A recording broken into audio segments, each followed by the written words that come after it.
one of our survivors, is very adamant in sharing that these atrocities that happened at residential schools to our Métis survivors, this happened to children, and that is never okay. And we need to do all that we can to protect our children, because those are our future generations. So those were some of the messages that we shared with Pope Francis today. We know that reconciliation is a long journey, and it's going to take commitment and action from so many people. It's going to take action from Canadians, it's going to take action from the government, it's going to take action from churches, parishioners, the Canadian Conference of Catholic Bishops, the Catholic Church as a whole, and the Pope. And there's a role to play for everybody in our healing and our reconciliation journey. And so today we extended that invitation to the Pope and to all of you to join us on our path for truth, reconciliation, healing, and justice. And I look forward to the path that we are going to walk when we go home. This is just one step forward in our journey. Reconciliation did not begin today with a meeting with Pope Francis, and it doesn't end here either.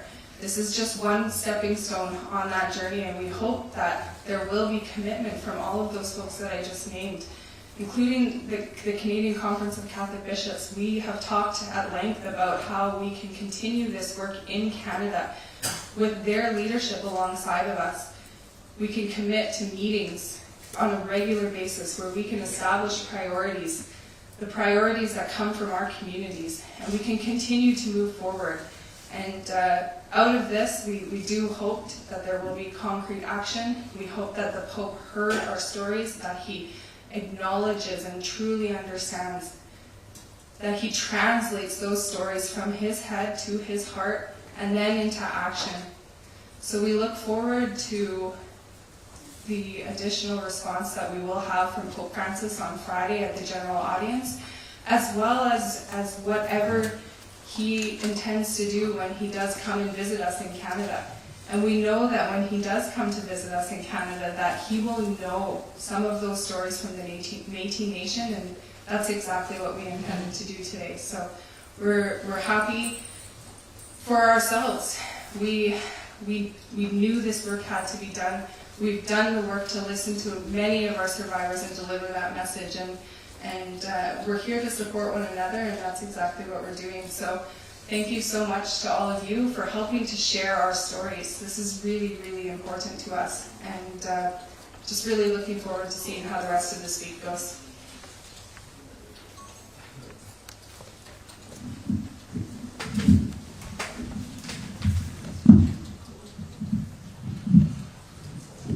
So, good afternoon, everyone. My name is Mitch Case. I'm the Regional Councillor for the Huron-Superior Regional Métis Community on the Provisional Council of the Métis Nation of Ontario, and I'm part of the Métis National Council delegation, one of the delegates that had the meeting with Pope Francis this morning.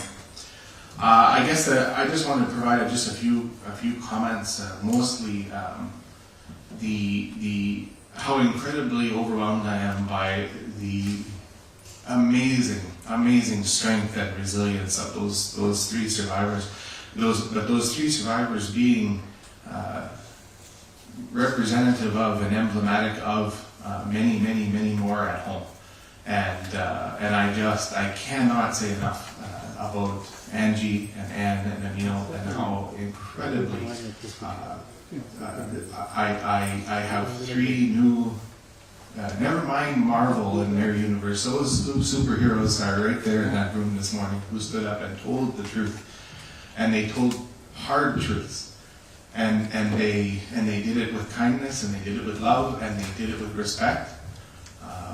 But they told the truth, and I think that I just cannot say enough about how amazingly inspiring those survivors are. But I would then say, in many ways, the opportunity for those three survivors to speak this morning, unfortunately, has been in many ways the first time any Métis survivors have been invited to say anything. The exclusion of Métis schools from the settlement agreement a decade ago, the exclusion of Métis survivors and Métis schools from the Truth and Reconciliation Commission, has done nothing other than re-victimize and re-traumatize people to have officially essentially officially be told that what happened at one school was wrong. But if it happened at another school and at the end of the day some other government paid for it, well then it was okay. And I don't agree. I do not agree it was okay. What happened was a crime against humanity, and it happened to our survivors, it happened to our children. And that is, quite frankly, the unfinished business that is happening. And there is a whole lot of unfinished business that we as Métis people and Métis communities have with Canadian society. And I think today was an opportunity for those three survivors to bring their story forward, not only to Pope Francis but to the world. And I want to commend the media here for paying attention to the Métis Nation in a way that quite frankly, most often doesn't happen. And I commend you for that. I would close by saying, we are committed to, as elected leadership, the one thing we can all agree on, and anyone who knows any elected official in any government in any part of the world, there are very few things we all agree on, but there is one thing we agree on, is that we stand behind those survivors 100%, and we'll do whatever we can to get justice for them. And so my message today would be that we are going to, today is simply the beginning of something. But I would close my comments with a message to the Canadian media and to the Canadian government, that to the Canadian and the provincial governments who operated those Métis schools, that process was largely, let's be real. Those residential schools were set up to remove us from the land so that Canada could claim everything. And here we are, a century and a half later, with still no process. No process for our survivors to tell their story. No process for anyone to say sorry. No process for anyone to say what happened was wrong. And at the end of the day, Canada still has all the land, and there's not even a process for us to talk to them about it. And that is, quite frankly, unacceptable. And so I would say, I have read journals of priests in the 1800s as they stood there and watched script speculators steal land from Métis people all across Western Canada. I know the role that the priests played in the theft of my community's lands in Sault Ste. Marie.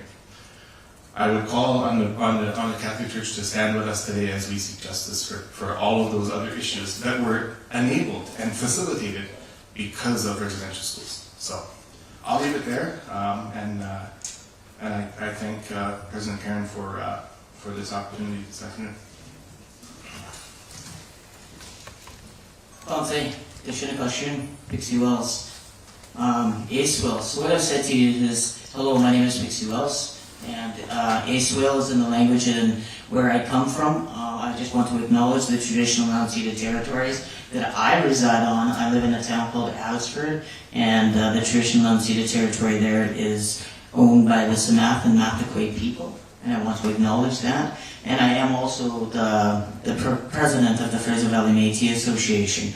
I come here today holding up survivors, but I also come here today with a voice of the lost children and the children that have been lost. And the survivors today gave me such a warm feeling and understanding that their stories and where they came from and how we got here and why we're in this room today. And why we're in this room today is because of those specific survivors and those ones that told their stories, and not just those three. There's many, many more. There's more stories and more stories.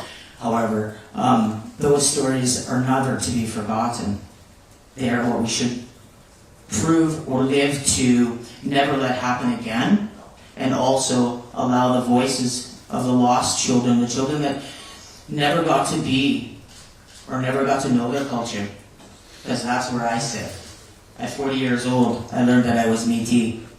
So I am still trying to figure out where I sit in this world, how I fit into this world, and what piece of it that I can bring forward. And the piece that I bring forward is holding those survivors and taking their stories with me. And also when I met the Pope today, and looking at tomorrow, and looking at what we could create together, and bringing back the voice of all children, the Two-Spirit, the LGBTQIA+. As I sit here, that voice has been lost for a very, very long time.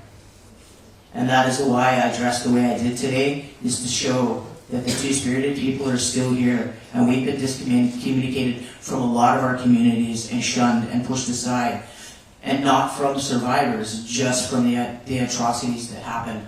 So I ask that all of you take a really good hard look around and make sure that we're holding each and every one of us accountable to truth and reconciliation.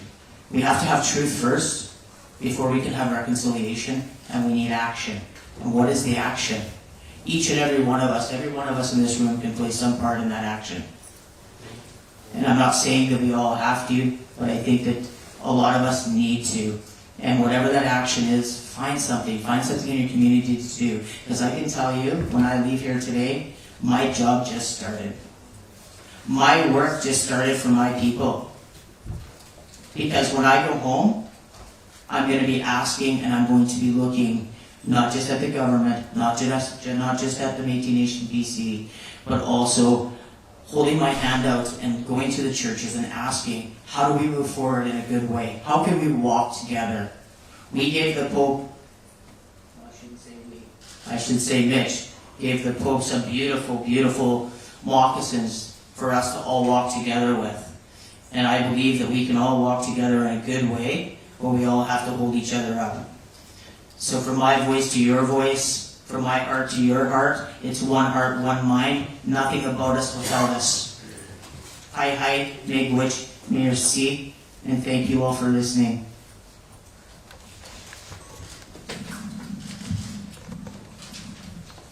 You've already heard some very powerful Métis voices, and I would start by saying what a privilege it is as bishops to be able to walk with our Métis people and to be a part of the delegation and the visit with Pope Francis this morning. It was a very beautiful experience and very much a privilege to be there. Years of work have led up to this delegation, these meetings, and today we took a very big step. It's a significant moment, but as other speakers have mentioned, it's also a beginning of new possibilities in terms of walking together. What we wanted to create, what we heard from all three Indigenous groups, was the desire for people to be able to speak to the Pope directly, to tell their stories, to speak of their experiences, of their suffering, and in a particular way, the experiences at residential schools. And for him to be able to hear that and then respond from the heart. So from the Pope's perspective today, it was principally about listening, and I think we had the experience of him listening very deeply and engaging on a very personal level with what he heard. It was a beautiful thing that the gathering started with the Métis prayer, prayed by Elder Janvier in the language of Dene Nichif. And for us to be together, church leaders and Métis peoples, and to have a Métis lead the prayer, Métis elder lead the prayer in his own language, was a beautiful, beautiful moment. To hear the testimonies of the survivors, and to hear the eloquent leadership coming from President Caron was a very impactful, powerful morning. A lot of hard truths were spoken, but they were spoken in a very gracious and in a very poignant and in a very powerful way. As the other speakers have said, there was an invitation extended, and there's such a strong desire to accept that invitation, to walk together, to find a way to walk together in a good way, to really embrace that saying, Pixie's just said that I quote often, nothing about us without us. We've heard that over and over again from our Indigenous peoples. It's a day when we want to say we desire to stand with you in your pursuit of justice. We desire to be in solidarity with you on this journey, and we're so grateful for this opportunity. Thank you. Merci beaucoup. Bonjour. Bonjour. I am the French part of the meal. So I want to thank very much all the delegates. Je veux remercier tous les délégués parce que c'est un grand déplacement et je voudrais surtout, moi, à la fin de ces échanges, essayer de communiquer avec vous. I want to try to communicate with you the climate of this meeting that we had this morning, especially with the group of the Métis. Oui, les trois témoignages qui ont été proposés et que nous avons entendus avec le Saint-Père ont été des témoignages du cœur à cœur. Et ils ont été faits dans un climat, je dirais, j'oserais dire, c'est mes lunettes à moi, d'affection mutuelle. Et c'est assez difficile à décrire. Ils ont été faits avec beaucoup de temps, ils ont été faits avec des pauses, et ils ont été faits avec des gestes aussi. J'ai en mémoire les gestes du Saint-Père, qui accueillait ces témoignages, mais qui a aussi pris le temps d'accueillir avec des gestes les délégués, les témoins qui nous ont été offerts. Et cette démarche que nous faisons, simplement pour avoir la note juste de nos rencontres ces jours-ci, et donc celle avec les Métis ce matin, c'est vraiment ce temps qui nous est donné, non pas au niveau des principes, on n'a pas réglé les grandes affaires, on n'a pas signé des accords, on n'a pas fait ça, on a été cœur à cœur sur des expériences, et ceci a ouvert la porte, une porte grande ouverte. Et je pense que je peux dire que c'est du côté des Métis, comme du côté du Saint-Père, c'était évident, une grande porte ouverte à pouvoir s'accueillir et se pardonner, demander le pardon. Alors je pense que je peux dire ça, et j'espère que nous savons que cette rencontre-là n'est pas un point final, au contraire, elle est une étape, elle est une étape dans notre marche ensemble, mais elle est en même temps, moi c'est ce que j'ai vu ce matin, un regard vers aujourd'hui et demain. Oui, il faut prendre conscience du passé. Oui, il faut en tenir compte. Oui, il faut le reconnaître. Il faut s'en rendre responsable. Mais il faut le faire pour aujourd'hui et pour demain. Pour faire quelque chose de bien meilleur ensemble. Et c'est l'expression que le Saint-Père a voulu utiliser lui-même à la fin de la rencontre en disant « I'll take these reflections in my prayer and also in my meditation to be able with you to deliver a message in the 1st of April when it will be the public audience. » Alors, merci beaucoup. Merci, and thank you everyone for sharing your very personal remarks. We have a brief period of questions, question period available. Erica has the mic here, so if you do have a question, we ask you to put up your hand. We'll try to get to as many as possible. We will just limit it to one question, just in the interest of time to try to get to as many people as possible. Please identify your media outlet and who you're directing your question to when you ask it. So I think we had a hand right over here. Erica, second row here. Yes. The microphone, is it working? Yep.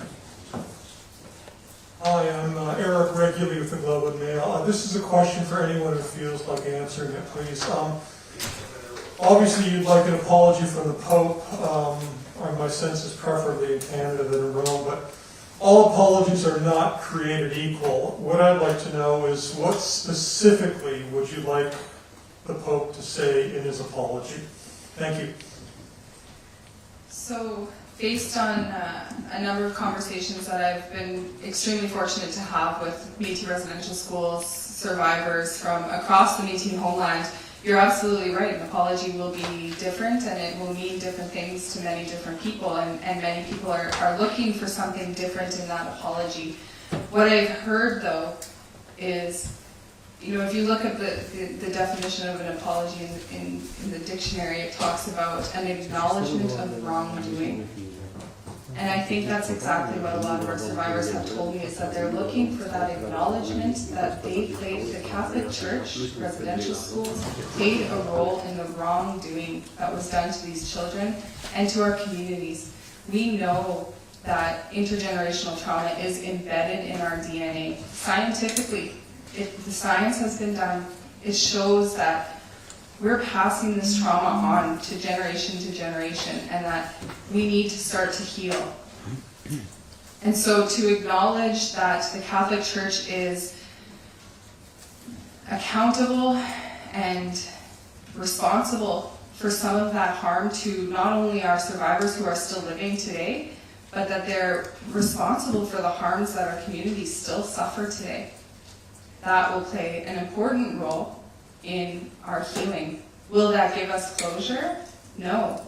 An apology is just words, and we then need action to follow that. And part of those actions I've spoken about, in that we need action within truth, reconciliation, justice, and healing. And for truth, part of that will be providing unfettered access to church and residential school records so that we're able to piece together our history in a better way, to know where our families were when their children were taken from them, and where those children went to, and which children didn't return home.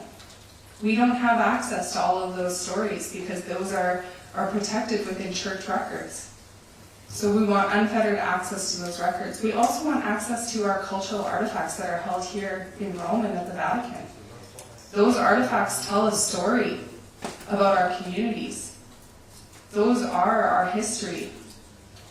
In reconciliation, we talked about an apology and that acknowledgement. We've heard from our survivors that many of them need that to move forward. In justice, some of those actions that we would be looking for is a commitment from the Catholic Church not to shield alleged perpetrators who still live, regardless of their age. We know that perpetrators are still out there. Those who committed these crimes against our children are still living, and we need a commitment from the Catholic Church to not shield those alleged perpetrators. That's important. That's an action we're looking for. For healing, we need, as my colleague Mitch said, substantive and direct compensation for our survivors, many of whom live in poverty today. This has contributed to the systemic inequities that our people face today. Those of our families who don't have a house, a roof over their head. And we need funding for community-based healing initiatives, as directed by our survivors and our families, to heal in the ways that we direct for ourselves. So of course an apology is really important, and we need that acknowledgement, but we also seek action. And these are just a few of those examples that we're looking for. I want to add just one also. I think that there's an important clarification and a distinction that needs to happen. There are I say it all the time. Everything is always more complicated than we think that it is. But if I were to answer your question, which is what I'm going to pretend to do right now,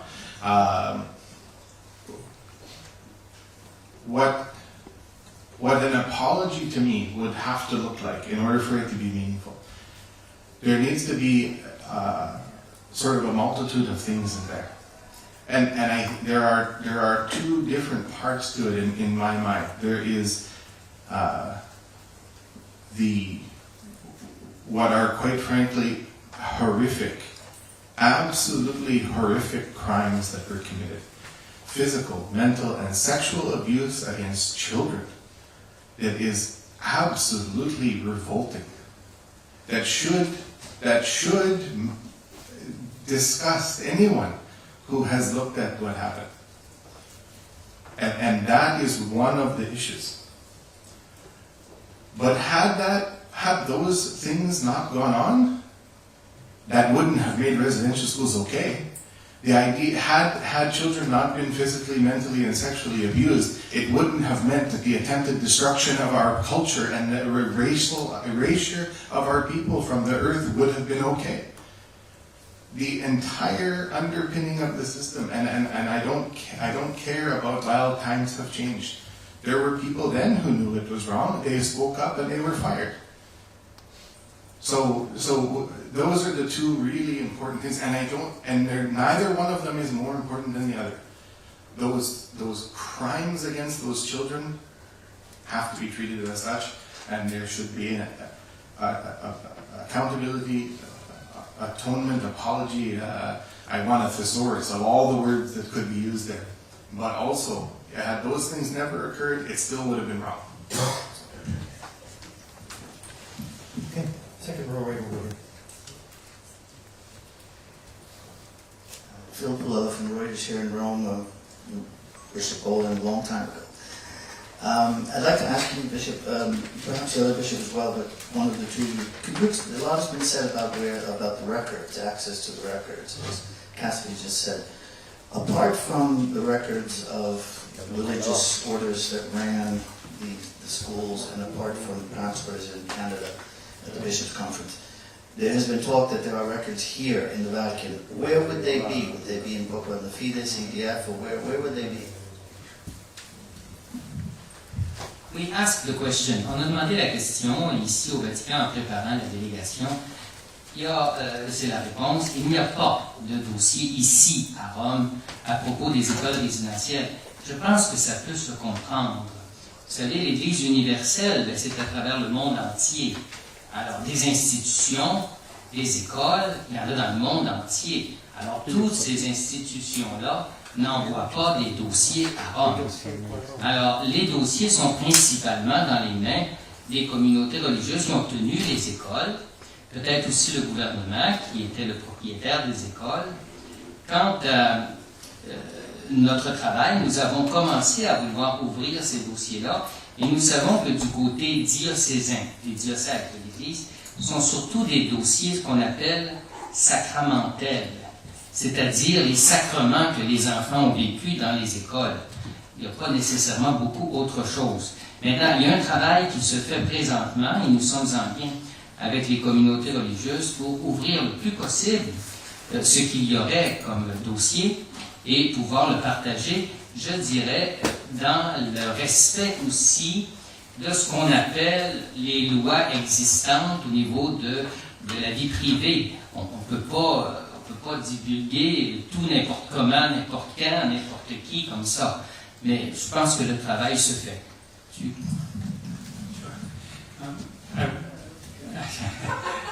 I'm not going to translate, I'm just going to add to it. It would be religious communities that might have records here in Rome, not the Vatican. And for instance, the Oblates have indicated their strong desire to be of assistance in whatever way they can. I think requests for records come in multiple ways, and some of them have been referred to not only in responding to individual requests for any information we would have that would communicate something of students who were at a particular school, but also the desire of Métis communities to tell their story. So everything that we would have that would assist in telling that story would be a helpful thing to contribute. So, I mean, I think this is, there is a profound desire to assist in whatever way we can in this regard. And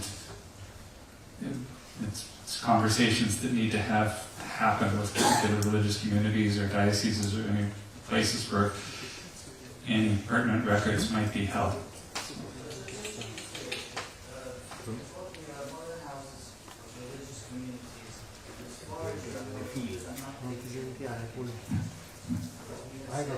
That's right. Right. Yeah.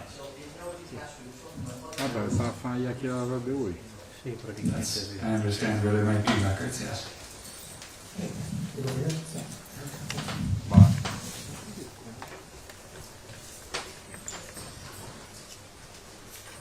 Hello, Lisa Laflamme from CTV National News.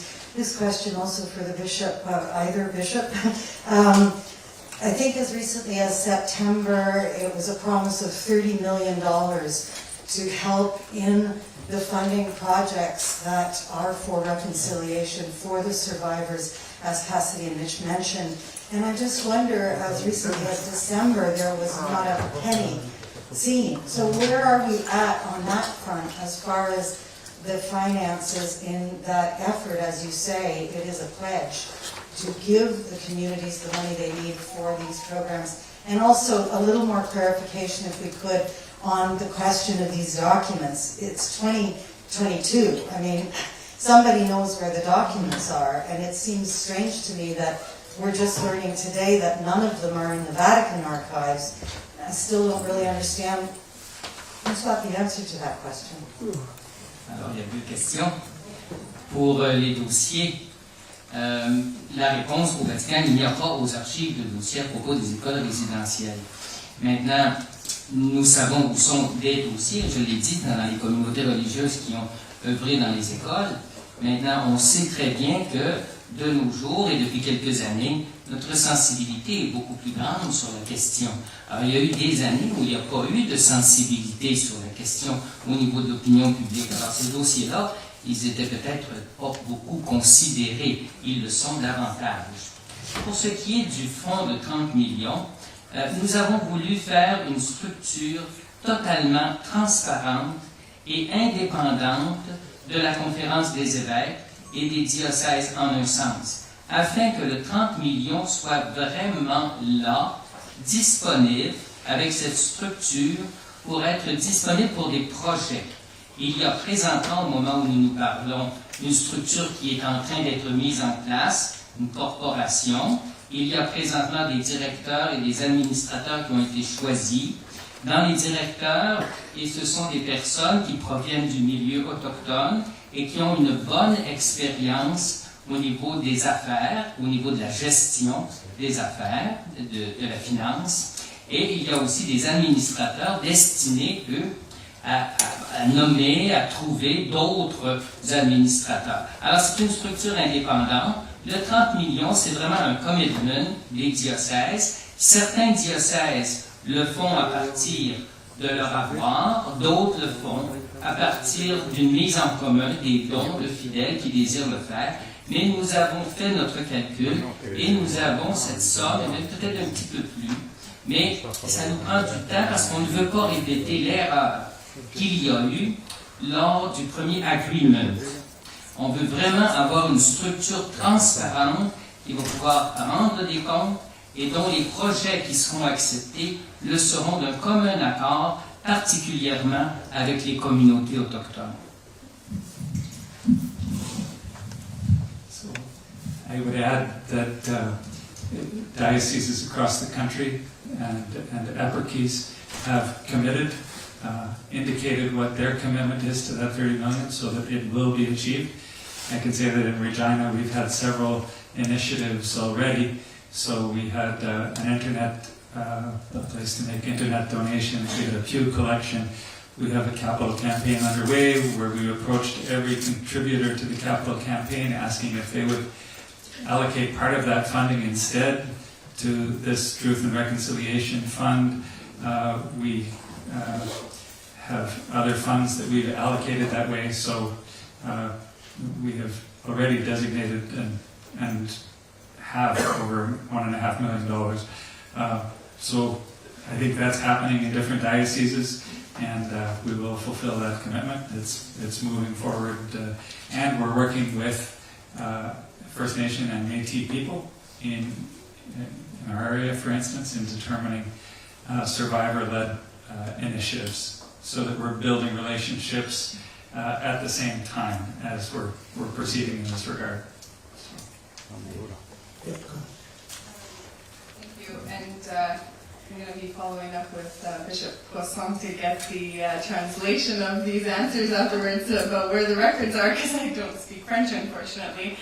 I do just want to say, I know the initiatives that the Canadian Conference of Catholic Bishops is undertaking, and they've launched the fundraiser to support reconciliation actions, but I do need to say that the parishioners in the diocese who themselves are individually donating to, that's an act of reconciliation for those individuals, and there's a much larger role for the Canadian Conference of Catholic Bishops to play in helping us advocate to the Pope and to the Vatican, one of the wealthiest states in this world.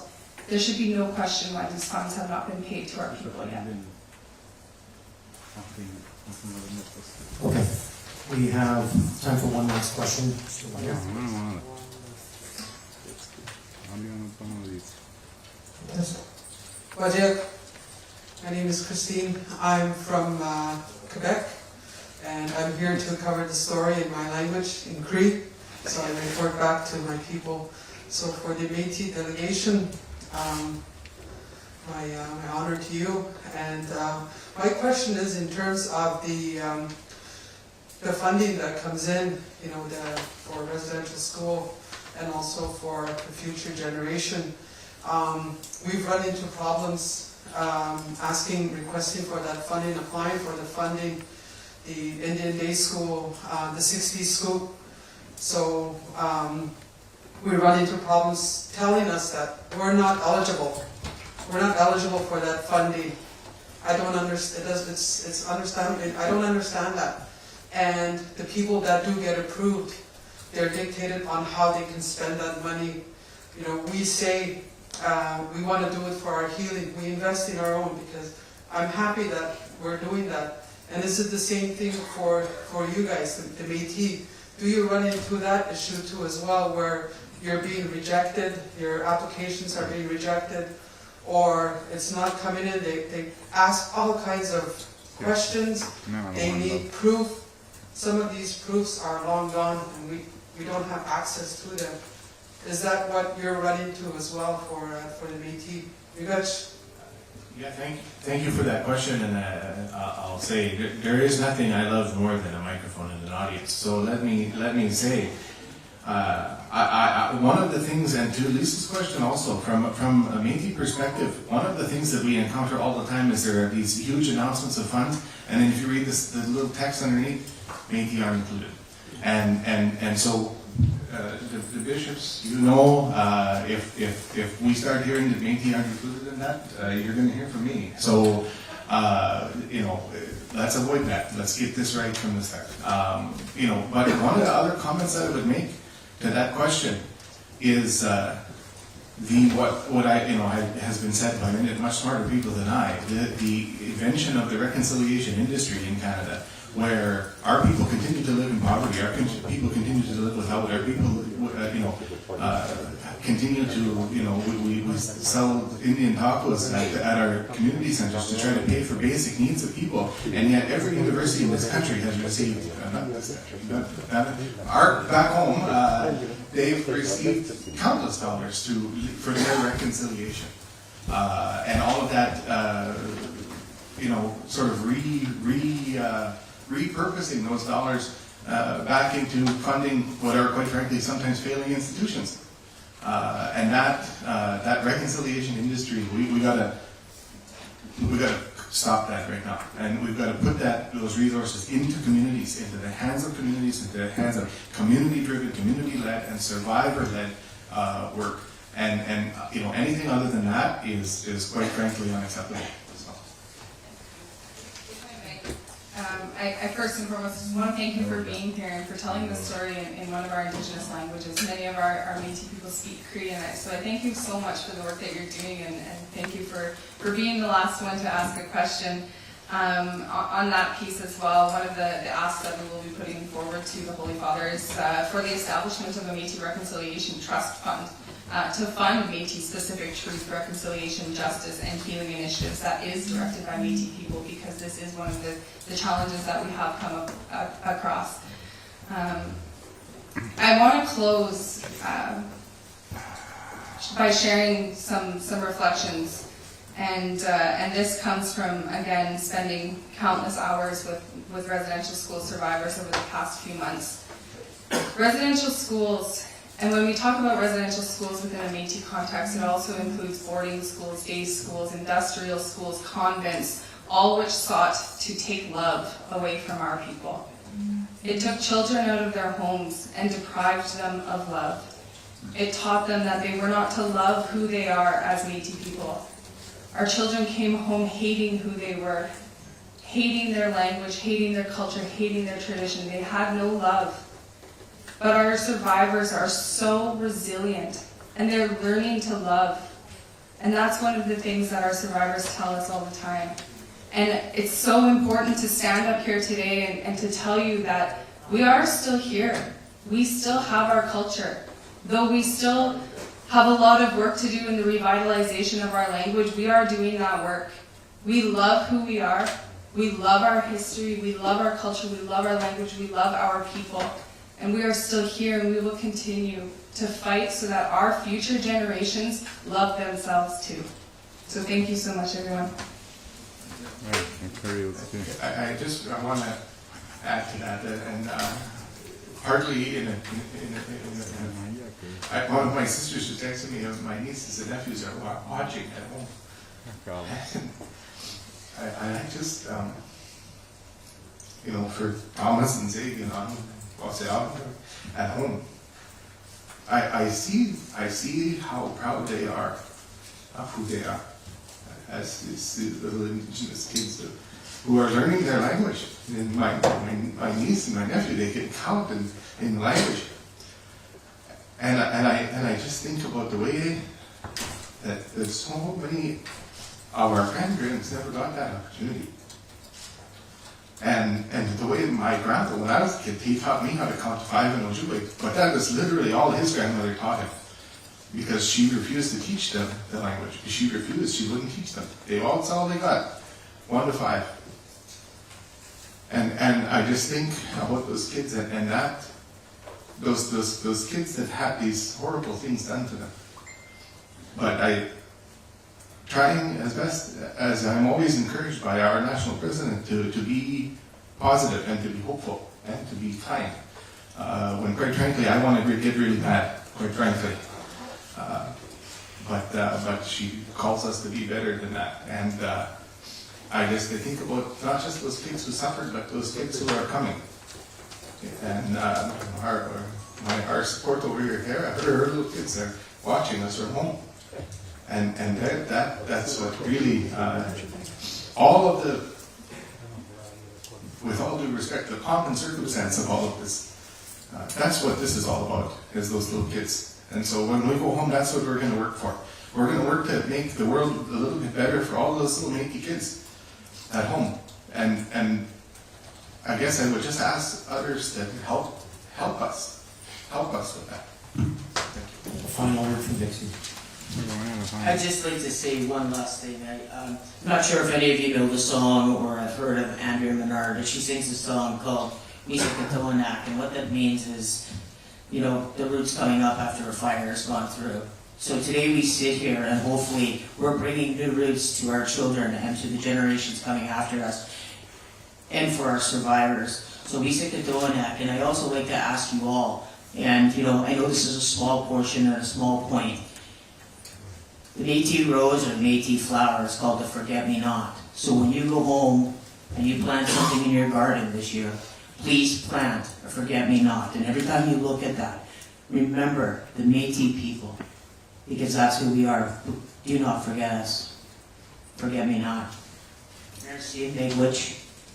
President Grand, Mitch, Pixie, Archbishop Boland, Monsignor Poisson, thank you everyone for being here.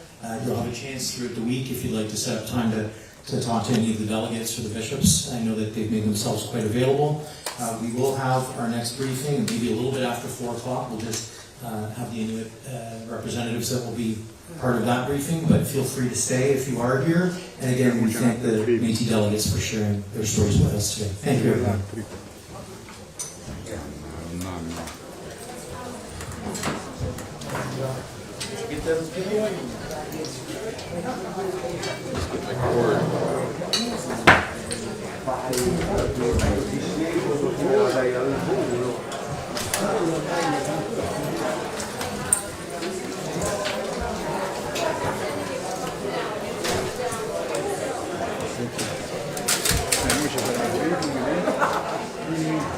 plugged in, right?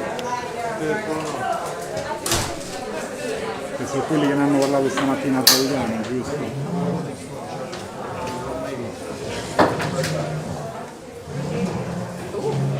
It's starting again.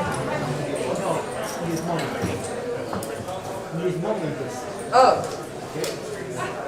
A bolla Massimo, facciamo bolla. In realtà c'è stato scritto se allora scegli o faccio il cartellone sopra. Cartellone sopra. Serve il cartellone sopra. Ma io sto in bolla con lì. Non sto neanche. Se io ti faccio un righe sopra sto in bolla. Perché l'abbiamo fatta prima. Nel senso, lascia il cartellone dritto. Ed era il cartellone dritto, due righe. Questa prima l'ho rifatta 10 volte. Da lì, se stai largo, si vede storto. Se stai là. Aspetta, resta largo. Ma Ma niente, ma lascia storta, tanto non si capisce. Se il cartellone è dritto non si capisce che è storto. Vai largo, andate largo. Mettimi l'uovo adesso. Poi mi chiedono se posso vedere l'80i a 50. adesso vogliono 1080. Sì, l'80i a 50. Un attimo, basta che cambia lui.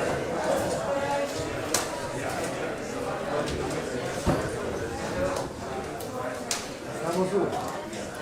Resti su. Ha detto adesso, per quanto? 10 minuti. Ha detto.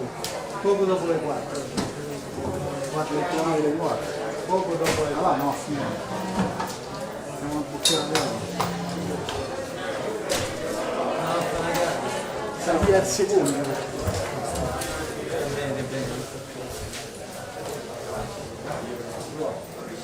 Ti seguo.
Allora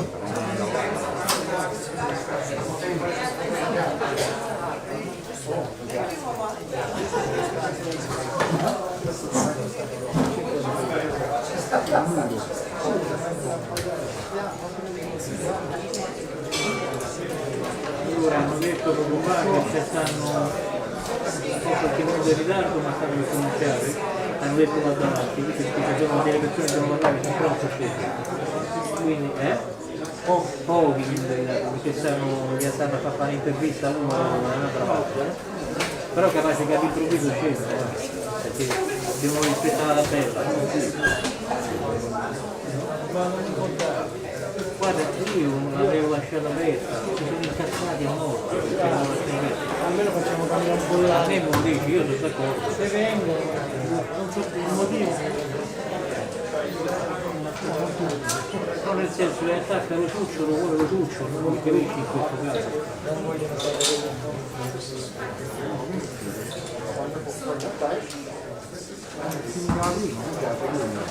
O come dicono un paese per noi il cieco.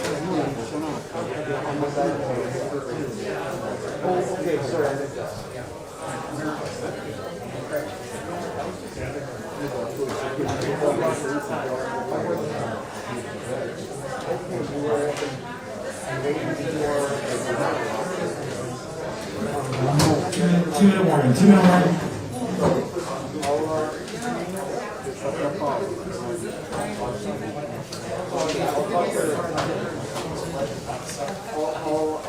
Io ho paura di prima, guarda, che sta qua apposta, spero che la gogli.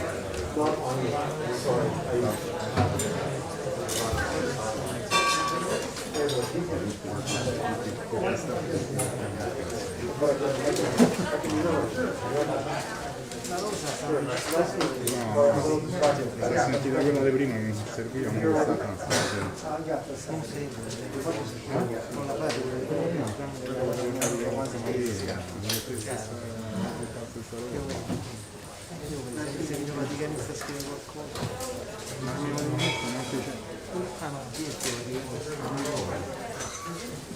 stata una figura,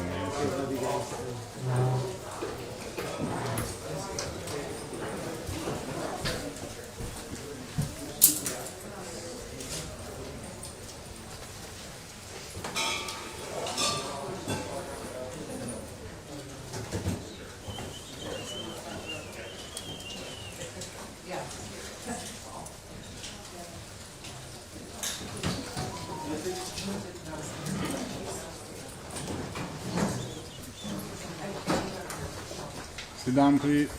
Good afternoon. Welcome, everyone. Thank you for being with us. Special welcome to everyone who's in the room with us in Rome, as well as those who are joining us through the live stream. Good to have you with us for our briefing, where we'll be talking about the Inuit delegation who met with Pope Francis earlier today. And we'll follow a similar process for our previous briefing with the Métis delegation, where we'll have some brief remarks from each of our guests on the stage, and then we will have a brief period of Q&A. So to introduce the speakers that you'll be hearing from this afternoon, first we have President Eitan Obed, who is the president of the Inuit Tipir Tanatami. Next to President Obed is Martha Gregg, who's a member of the Inuit delegation.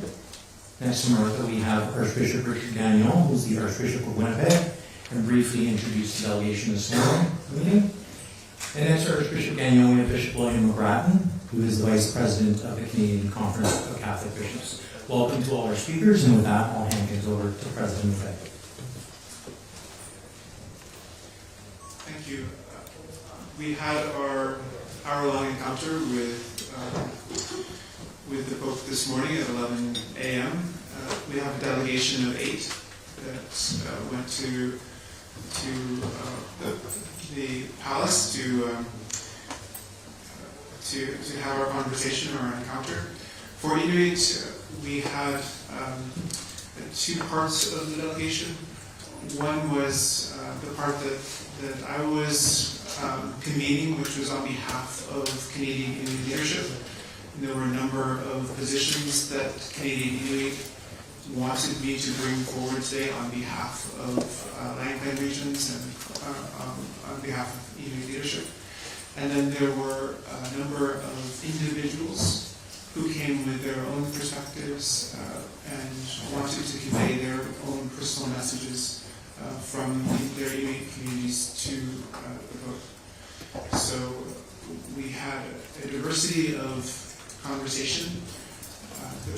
The Pope was welcoming and very thoughtful and very engaged throughout the entire encounter. And we were very pleased with the way in which the meeting unfolded. In relation to the content of the meeting, there were a number of conversations about faith and about the ongoing presence of the Catholic Church in Inuit Nunagat. There was a lot of conversation about residential schools and the negative impacts of residential schools on Inuit and the intergenerational trauma aspect of residential schools. There were also positive conversations about the role that the Catholic Church can play in reconciliation and also in Inuit communities moving forward. For the national Inuit positions, there really were three primary concerns that we brought forward. The first was in relation to an apology, and we invited the Pope to Inuit Nunagat as a part of the larger call to action 58 from the TRC, which calls for the Pope to come to Canada to apologize to Indigenous peoples in relation to the role that the Catholic Church played in residential schools. The Pope was kind enough to say how much he wished that will come to pass. We look forward to further conversations with the Catholic Church about whether or not that is an opportunity in the near future. We then also talked about the Indian Residential School Settlement Agreement from 2006 and the outstanding concerns that you have about the Catholic Church's implementation of that particular settlement agreement and the gap in compliance on certain issues by the Catholic Church, especially considering the outstanding $25 million restitution, which over which $3 million has been paid. We recognize that the Catholic Church has a fundraising campaign in relation to this particular part of the residential school settlement agreement, but we would like to see more immediate action. We also, in relation to TRC and in relation to the ongoing work on reconciliation, asked that the Catholic Church work with us in partnership on the emerging challenge and the heartbreaking challenge of Indigenous children that are being found on residential school properties in unmarked graves. And this was not necessarily in relation to one thing. It's not just records. It's not just compliance to TRC or to the Indian Residential School Settlement Agreement. It's also the good faith to use the Catholic Church's resources to help in any way that they can possibly help to ensure that we find closure and we find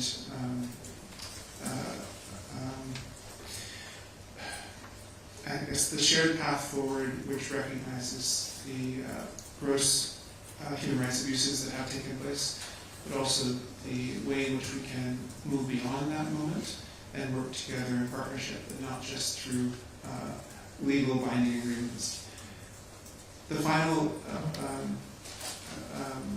point that we raised was in relation to the legacy of sexual abuse in the church, and asked the Pope directly if he would intervene in a particular case against Johannes Revoir, who currently resides in France. And we asked that the Pope speak with Father Revoir directly and ask him to go to Canada to face the charges that he is up on in Canada. And if Father Revoir is not agreeable to that, if the Pope would do all that he could to work with the French government to ensure that either extradition can happen or that Father Rivard can be tried in France. We want this new relationship, in this relationship of reconciliation, to be based on action and also based on mutual shared ambition. And it is such a heartbreaking reality that some people who should have been brought to justice decades ago have not seen justice, and those who have been abused, those victims, have sometimes died before they have seen justice. What happened in residential school, as far as the policies surrounding residential school are history. A lot of what has happened in residential school happened with people who are no longer alive. But that is not always the case, and there are still things that we can do together to ensure that there is justice for those who do not have it yet. With all those heavy things, there was also a true sense of openness and kindness that was showed to us as a delegation. And so I do want to thank the Catholic Church and the Canadian Council of Catholic Bishops for getting us to this point and this day, and also thank the Pope himself for his warm welcome here in Vatican City.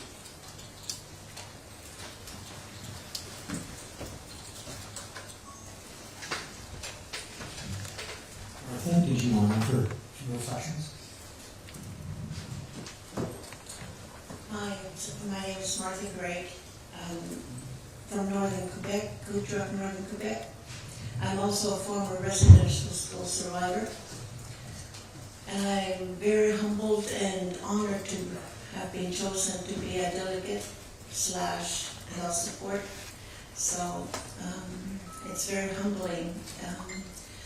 What I told the Pope is that there is need for people to heal, and there has to be a point of forgiveness from both parts, both parties. Because if you don't forgive, it eats at you, and though you don't forget, there has to be a clean, a healing movement along with the people and the Catholic people, the churches. So that's something that is really needed, to work hand in hand, so that our people can rise from all the hurts that's been done to them. So that is something that we working together, and have respect for one another through love, and have a lot of faith prayers going towards this. It's something that I told him, and I also invited him to come to Canada, because I think it's very appropriate if he do come. It would mean more to the former residential school students and the families, because it's also the intergenerational that are affected by the residential school. So that's something that would be really meaningful for him to do an apology. So hopefully that will happen. But I was just more humbled in this, so I will have a lot of sharing with my people when I get back home. Thank you.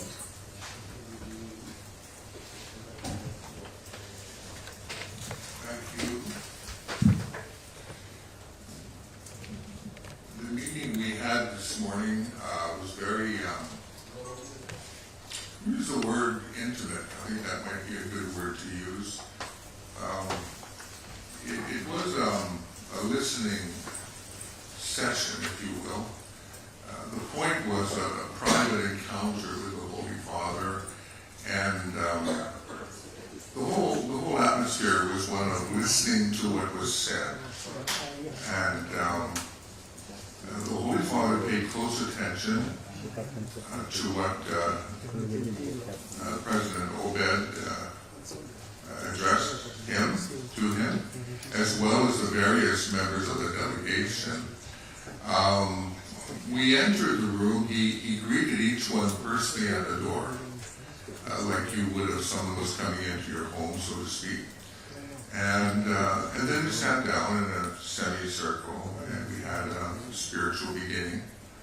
And then we had the various statements that were made. It was very calm. Sometimes an atmosphere of calmness and even silence can be very positive too, you know, and I think that there was that kind of attentiveness that was there. It was friendly and openness.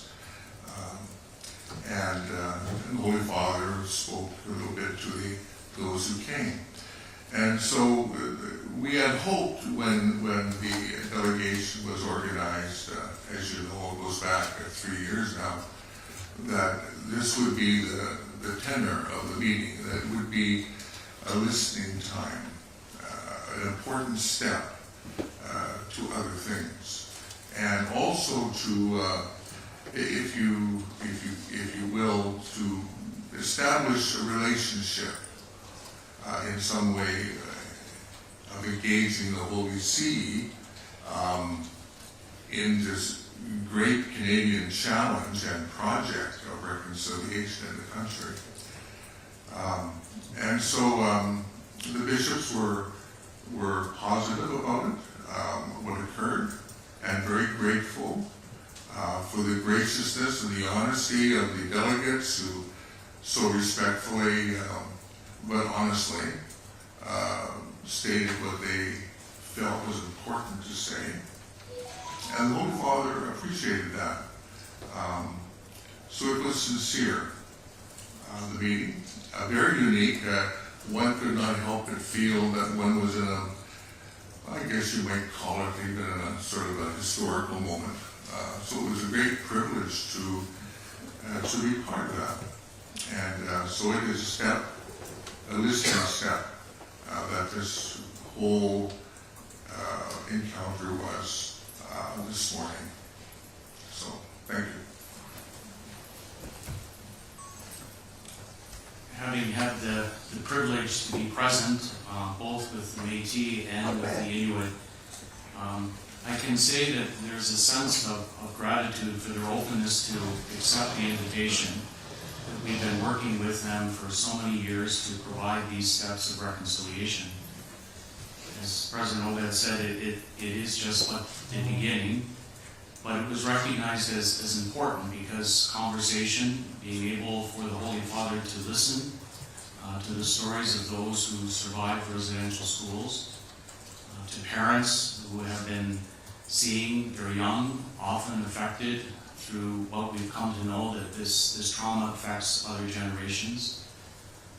The youth delegate was very, very moved, and she spoke with great respect, but also recognized that she was representing many of the young people from the north. When we did enter, and as Archbishop Gagnon mentioned, the Holy Father did greet each person. And he does that in a way that I think allows people to feel that he's welcoming them. Yes, in a library that is somewhat, in many ways, extraordinary. We wouldn't see it every day in our lives, but he was very warm and engaging. But the first delegate who lit the kulak, and that this flame was marking the beginning of this important encounter. And we were told, and the Holy Father understood, that this is an important symbol for the Inuit people when they gather. And so to have that expression, I think, was very important. Caused a bit of concern among some of the Vatican officials as to what was going to happen, but once Rhoda sort of explained how this would unfold and explained it very well, the flame kept lit during the whole meeting. It was a sense of warmth, as what was said. Light is very important, as we've come to know in the Arctic. It's a sign of life. And I think that that was symbolic of what was going to take place. Life for many people who have gone to residential schools has not been easy. They've been victims of both physical and sexual abuse. And these stories were told. And they were told with respect, but with a sense of knowing that the Holy Father needed to hear this.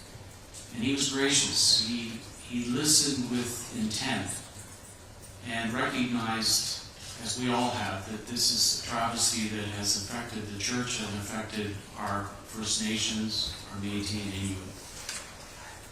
I also want to say that there's a great sense of wanting the future of our children, as has been expressed, to be recognized in this path of reconciliation. We're not just doing this for now, we're doing it for generations to come. And this message kept coming through in the delegates, and especially the parents who were present. This delegation is something that I think the Holy Father wanted to happen. As we know, it was delayed in December, and so his desire to have this delegation return, I think, is a sign that we need to begin this process of reconciliation. The fact that the delegates rose and prayed in the Our Father, you could see a sense in his own expression and being present in that moment of prayer that he felt at home, even though the language was something that was familiar to those who were part of the delegation. There was a sense of peace and calmness that came over the encounter as we began. I just maybe want to also express that the messages that President Obed has continued to bring forward in our discussions and in the planning is a sense of his commitment for his people, but also I think the openness that you've shown at all times to want to work with the church and to also recognize, as was expressed, that the church and the churches are important collaborators, important friends, hopefully, in this journey of reconciliation. And finally, I just want to also acknowledge that Martha, who was there as a healthcare worker, someone there to support them, having gone through that pain and suffering, she had an ability to understand where these delegates were expressing to the Holy Father. And her summary, with all due respect, President Obed, was very much from the heart, recognized that this was an important moment, not only for her, but for the people that she represented. And so I thank you for those words that you expressed to the Holy Father. And as he said, if he comes to Canada, he sure doesn't want to come in the winter to the Arctic.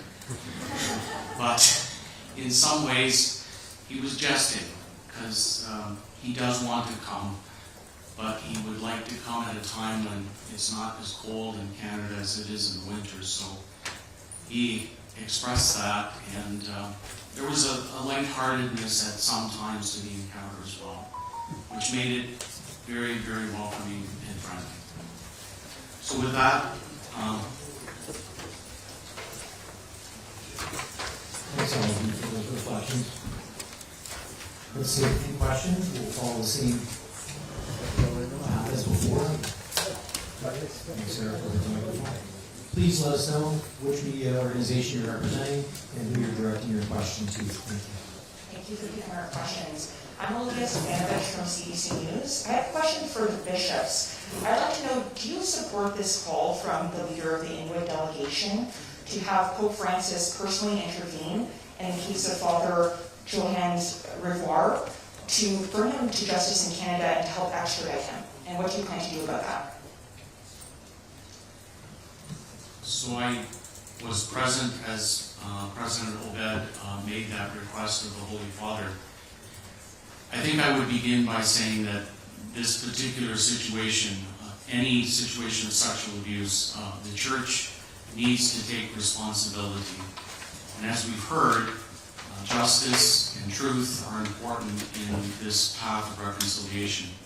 So the truth that this individual, this priest, has committed these particular alleged acts of abuse and is now living in France, President Obed has asked that the church assist him and also the Canadian government to try and make sure that this act of justice can be realized in Canada. I do know that Bishop Krotke has also expressed his commitment on behalf of the church and as the bishop up in Churchill, Manitoba, to also assist President Obed. Personally, the Holy Father, I think, heard that this is important. We need to continue to state that the church needs to address this in a forthright manner. And I also know that the Oblates have also reached out to President Obed, and he will have an opportunity to be meeting with them this week, and we'll be discussing issues related to this particular case as well. So I think these are concrete ways that we can support the request that Archbishop, or as President Obed made to Pope Francis, is to assist in this act of justice. Next question.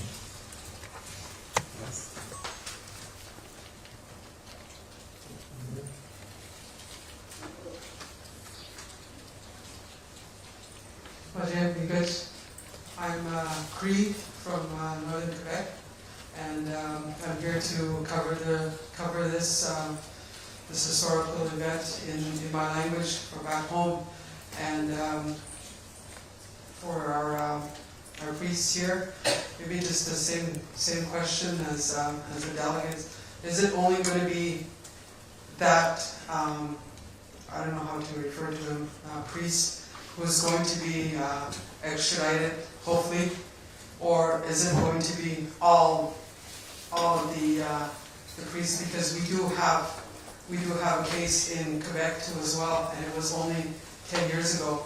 We find out that priest is somewhere else, stationed somewhere else. You know, like they're just being moved around.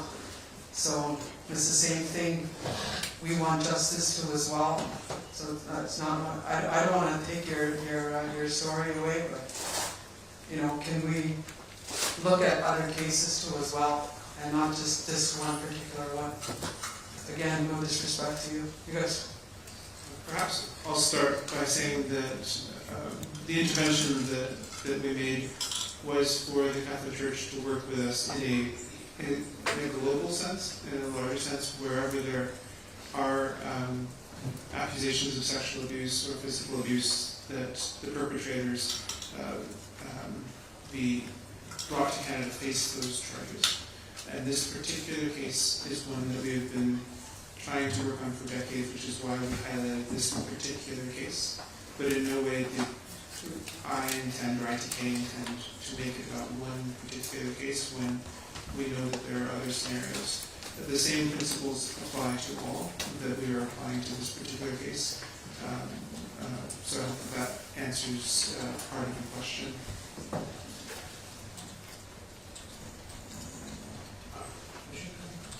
No, I would follow up and agree with President Obed. This is just not one isolated case. And so I believe what I'm stating is that the Church wants to work with the relevant justice authorities, whether they be international or Canadian. And if there are allegations that someone has committed these abuse, that they need to be brought to justice, and the Church should not stand in the way, but assist those who have been victims to seek justice and healing. And this is but one way that the Church can continue to do that. And we need to be aware more of these particular cases so that we can be an instrument. Not that we're standing in the way, but we need to be an instrument that is more effective in allowing these particular situations and individuals to be brought to justice. Cindy Wooden from Catholic News Service. I saw in one of the interviews you did before coming that you acknowledge that not all the Inuit are supportive of this process or ready to engage in this process. Did you explain to the Pope, that how the reality in your community of, not everybody really thrilled yet with what this engagement with the church, are not really ready for that step yet? And my second question is just a curiosity. Was there any kind of exchange of gifts? Thank you. The first question, I brought it up in my remarks in the full spectrum of the Inuit collective. There are many Inuit who are Catholics, who are practicing Catholics. Many people who have a strong faith, and that is a very positive influence in their communities. There are then also many who are still struggling to have any sort of relationship with the Catholic Church because of the trauma that they themselves have experienced or the trauma that their loved ones have experienced. We know through the Truth and Reconciliation Commission, we know through the Murdered Missing Indigenous Women and Girls Inquiry, we know through the type of work that Martha has been doing at the community level. We hear these stories about where people are, and people are in such different places. So there is no one position that can be taken that will take into account all of the Inuit collective. But at the same time, we know that there are a number of people who have told their elected officials that these are the paths that we want to take, and then we bring these paths forward on behalf of Canadian Inuit. So we do our best, but we also recognize that there's complexity to this conversation and a complexity around faith. No matter if it's Catholic, no matter if it's Anglican or whatever faith it might be, and colonialism, and human rights abuses, that is unfortunately just a central tenet of the relationship the Church has had with Indigenous peoples in Canada and with the Inuit specifically. We are here pushing back against that. And we hear the Church talking about wanting to be on that path with us, and so that is encouraging. In relation to gifts, yes, there were a number of gifts that were given by the delegation to the Pope. I do hope that there are some photos shared of the Pope wearing his new stole. I think it's called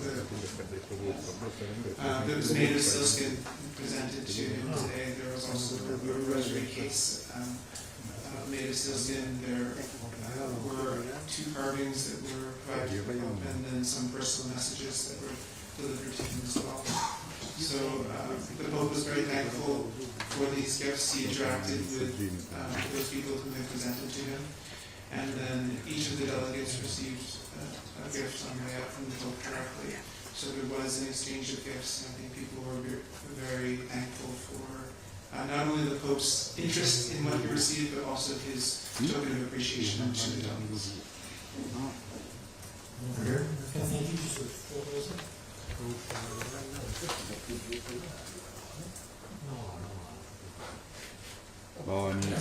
Good afternoon, I'm Matthew Lee with Radio Canada. My question is for Ms. Gregg. You've mentioned the importance of forgiveness on both sides and how it is critical to move on. What do you need to hear from the Pope, whether here or in Canada, in order for him to deserve your forgiveness as a residential school survivor?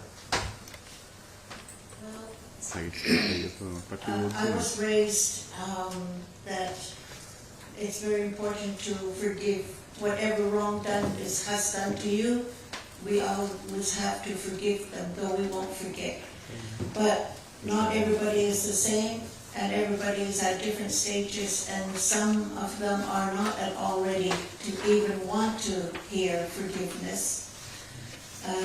But an apology to a lot of people, with my clients, have expressed that it would mean a lot. A genuine, heartfelt apology would be a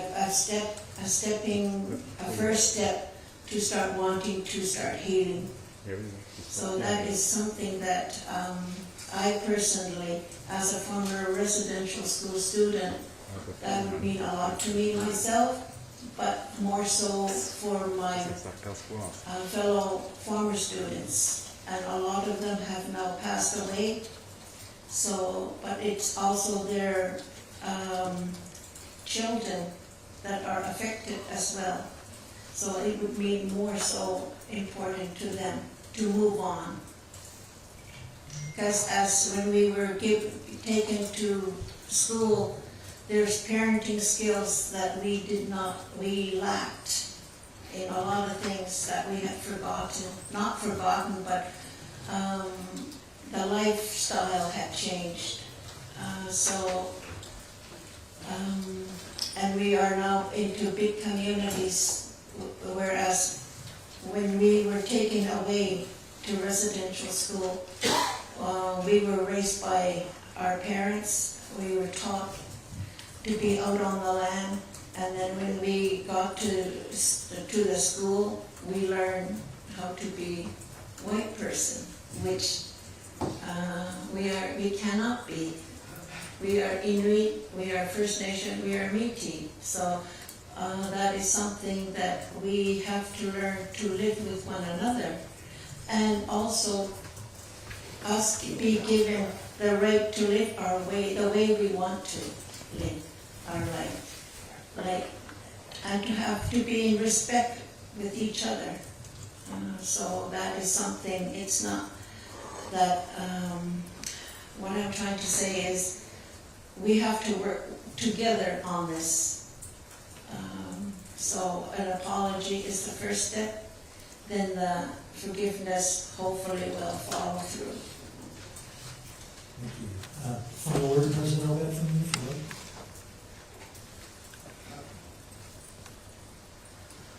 We really appreciate the opportunity, and we also appreciate that this story is being covered globally. This is a time for actions, and we have put some very clear actions forward to the Catholic Church and to the Canadian Council of Catholic Bishops, and we look forward to working in partnership with them to realize the actions that are necessary to bring reconciliation, to bring healing to communities, and to bring justice to those who have not had justice yet. We recognize that this is not just years in the making for this particular meeting, but this is an ongoing relationship between a global power in this particular place and 51 small communities in Inuit, 65,000 Inuit in Canada. And we often, as Inuit, have felt powerless over time to sometimes correct the wrongs that have been done to us. We're incredibly resilient, and we are great at forgiving, as Martha has talked about. But we are still in search of the lasting respect and the right to self-determination and the acknowledgement of that right by institutions that have harmed us. And this is where we are in this moment, and we look forward to this new path. And we'll hold people accountable to the path that we say that we have a shared mission to walk together on. Well, as President Obed said, we do need to find the way to walk together. And I think one of the most important things, as he's mentioned, is the respect and the acknowledgement of the identity of our Indigenous communities. And the fact that sometimes we realize that forces and powers and certain ways in which maybe aspects of colonialization have taken culture, family, and that has been affected for generations.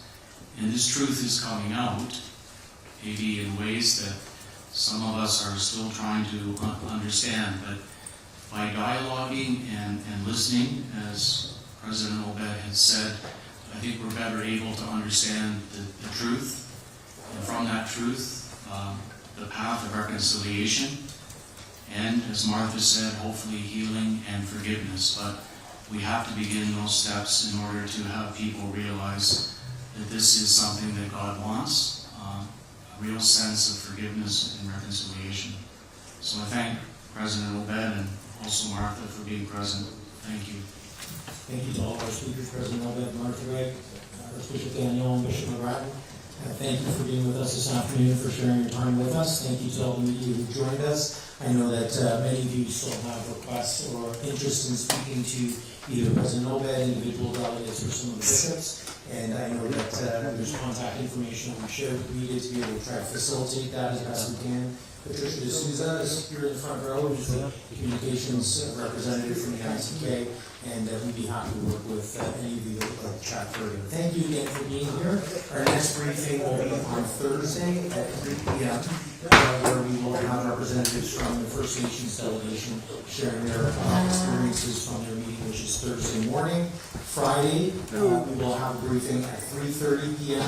with representatives from all the delegations, and that's following the meeting that takes place with the Holy Father, the public audience, on Friday at noon Rome time. Thank you again for being with us. Have a wonderful day.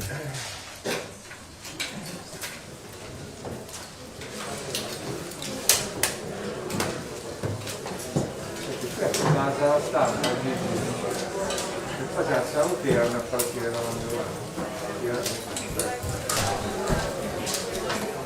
e alle fine le domande sì, poi dicevo.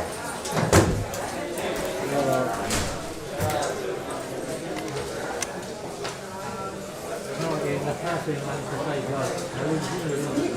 Certo, sì, sì. Vogliamo poi prima di fare un commerciale, un po' di manine. Dai. Ospita.